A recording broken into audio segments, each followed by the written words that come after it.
جدھر علی ہو۔ میرے دوستو، آج ہر انسان حق کا طلبگار ہے، ہر انسان چاہتا ہے مجھے حق مل جائے۔ اگر بیٹا گمراہ ہو جائے تو باپ دعا کرتا ہے، اے پروردگار عالم، میرا بیٹا غلط راستے پر چلا گیا ہے، اسے حق کی توفیق عطا فرما۔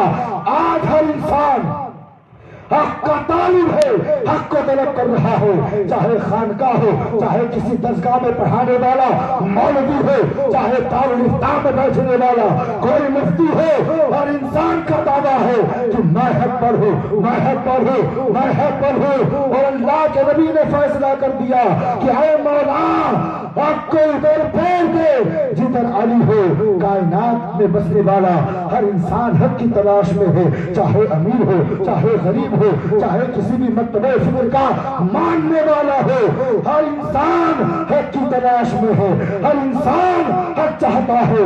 اب یہ جملہ دے کر گزرنا چاہوں گا اور اس جملے پر حسینیوں کی داد چاہوں گا کہ ساری کائنات حق کو تلاش کرتی ہے، مگر حق علی کو تلاش کرتا ہے، حق علی کو تلاش کرتا ہے۔ نعرہ تکبیر، نعرہ رسالت، حضرت تاج الخطبہ، نعرہ رسالت۔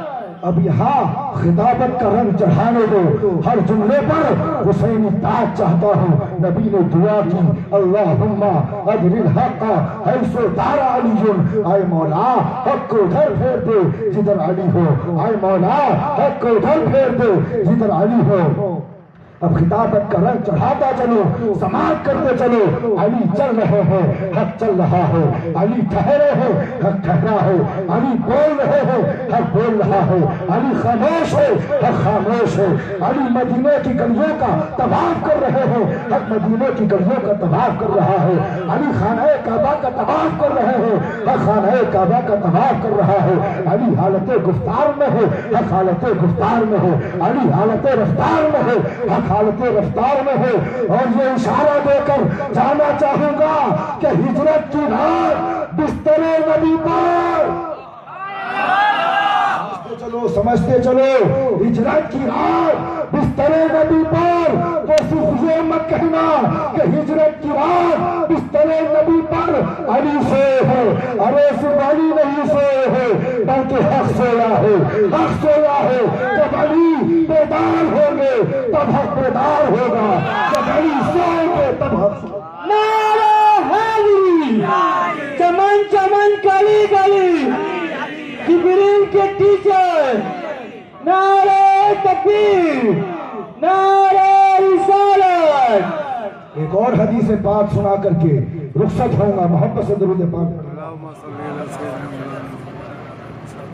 صلی اللہ علیہ محمد وعلی آل محمد۔ نبی فرماتے ہیں القرآن مع علی و علی مع القرآن۔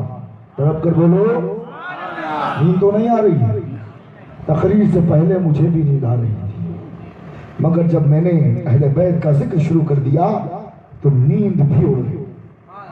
تو آپ تو مسلسل اہل بیت کا ذکر سن رہے تھے، تو نبی فرماتے ہیں القرآن مع علی و علی مع القرآن، کہ قرآن علی کے ساتھ ہے اور علی قرآن کے ساتھ ہے۔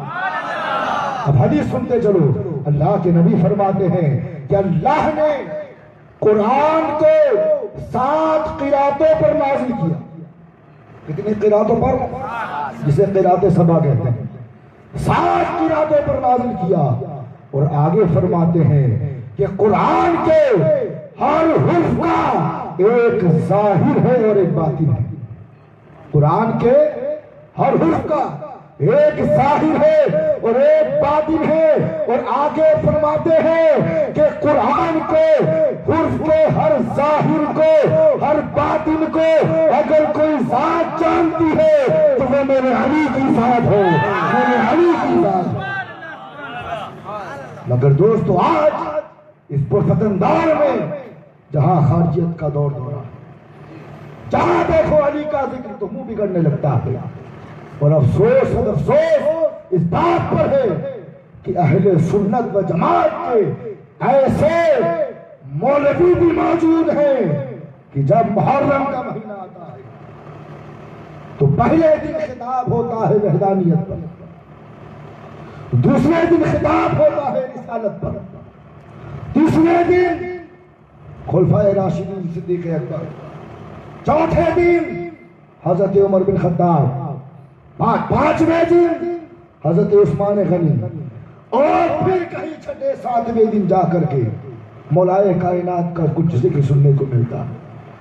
اور ساتویں یا آٹھویں محرم سے وہی کربلا کے واقعات جو سالوں سے رٹے ہوئے ہیں وہی بولے جاتے ہیں، وہی سنائے جاتے ہیں، وہی بتائے جاتے ہیں۔ ارے مولا صاحب حسینیے، تم حسینی ہو، اور حسین کا ذکر صرف محرم میں نہیں بلکہ سال کے 365 دن ہماری مسجدوں میں ہونا چاہیے۔ اسی لیے جب محرم کا مہینہ آئے، محرم کی پہلی تاریخ آئے، تو وحدانیت اور رسالت کے بعد اگر امام ادھر ادھر کی بات کرنے لگے تو اس کا گریبان پکڑ کے کہنا یہ حسین کا مہینہ ہے۔ ان 10 دنوں میں اگر ذکر ہوگا تو صرف اہل بیت کا ذکر ہوگا، ذکر ہوگا تو 12 اماموں کا ذکر ہوگا، ذکر ہوگا تو 72 شہیدان کربلا کا، یہی ہونا چاہیے۔ مگر ہم خاموش، تو ہماری خاموشی سے انہوں نے وہ فائدہ اٹھایا ہے کہ جن کے حالات جس کی وجہ سے آج ہمارے معاشرے کے حالات بس سے بدتر ہوتے چلے جا رہے ہیں۔ میرے دوستو آئیے میں اپنی گفتگو کو آگے بڑھاؤں۔ بات چل رہی تھی فاتح خیبر کی، بات چل رہی تھی فخر پنجتن کی۔ نبی نے فرمایا القرآن مع علی وعلی مع القرآن، قرآن علی کے ساتھ اور علی قرآن کے ساتھ۔ آج ہم اپنے مدرسوں پہ نظر ڈالیں، جہاں درس نظامی پڑھایا جاتا ہے وہاں قرآن کو سمجھنے کے لیے یہ مولوی متنبی کو پڑھاتے ہیں۔ اسے پڑھاتے ہیں متنبی، اور یہ متنبی کون ہے؟ یہ متنبی وہ شاعر ہے کہ جس نے نبوت کا دعویٰ کیا تھا۔ کس کا دعویٰ کیا تھا؟ نبوت کا۔ اب اگر مفتی شفیع صاحب جیسے جید عالم ان سے سوال کریں کہ تم قرآن کو سمجھنے کے لیے متنبی پڑھاتے ہو، وجہ کیا ہے؟ تو وہ مولوی جواب دیتے ہیں یہ متنبی عربی ادب کی کتاب ہے، اور قرآن کی فصاحت و بلاغت کو سمجھنے کے لیے عربی ادب کا سمجھنا ضروری ہے۔ اسی لیے ہم عربی ادب کی یہ کتاب بنا متنبی پڑھاتے ہیں تاکہ طالب علم متنبی پڑھ کر کے قرآن کو سمجھ سکے۔ ارے نابالغ عقلوں کو رکھنے والے، تمہاری عقل کو دیمک کھا گئی ہے۔ ارے بتاؤ اپنے دل پر ہاتھ رکھ کے کیا قرآن کو اس شاعر کی کتاب کو پڑھ کر سمجھا جا سکتا ہے جس شاعر نے نبوت کا اعلان کیا ہے؟ ہرگز نہیں سمجھا جا سکتا۔ قرآن کو اگر سمجھنا ہے تو مناقب اہل بیت کی وہ کتابیں پڑھاؤ جو عربی میں ہے، تاکہ طالب علم قرآن کو سمجھے تو علی کے ذریعے سمجھے، قرآن کو سمجھے تو حسین کریمین کے ذریعے سمجھے، قرآن کو سمجھے تو اہل بیت کے ذریعے سمجھے۔ آج یہی وجہ ہے کہ قرآن پڑھ لیا، بخاری پڑھ لی، ترمذی پڑھ لی، نسائی، ابو داؤد، ترمذی، ساری ستہ کی کتابوں کو جان کے رکھ دیا، مگر پڑھنے کے بعد کیا کیا؟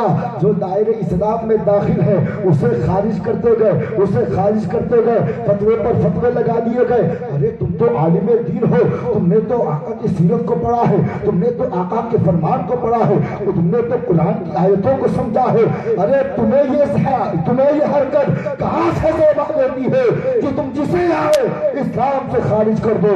وجہ یہ ہے کہ تم نے قرآن کو متنبی سے سمجھا ہے۔ اگر قرآن کو علی سے سمجھا ہوتا تو نکالتے نہیں بلکہ جو باہر ہے اسے اندر لے۔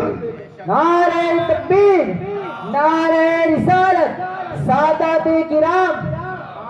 تو دوستو چاہے قرآن ہو یا حدیث ہو، جسے بھی سمجھو تو علی سے سمجھو، حسنین کریمین سے سمجھو، کیونکہ یہ فرمان کسی کے باپ کا نہیں ہے، میرے نبی کا فرمان ہے، القرآن مع علی و علی مع القرآن، قرآن علی کے ساتھ ہے اور علی قرآن کے ساتھ ہے، نہ قرآن علی سے جدا ہے نہ علی قرآن سے جدا ہے۔ تو مولا کریم کی بارگاہ میں دعا ہے ہم سب کو حسینیت میں مر مٹنے کا جذبہ اللہ رب العزت عطا فرمائے اور زندگی کے ہر لمحہ علی اور آل علی کا ذکر کرنے کی توفیق عطا فرمائے۔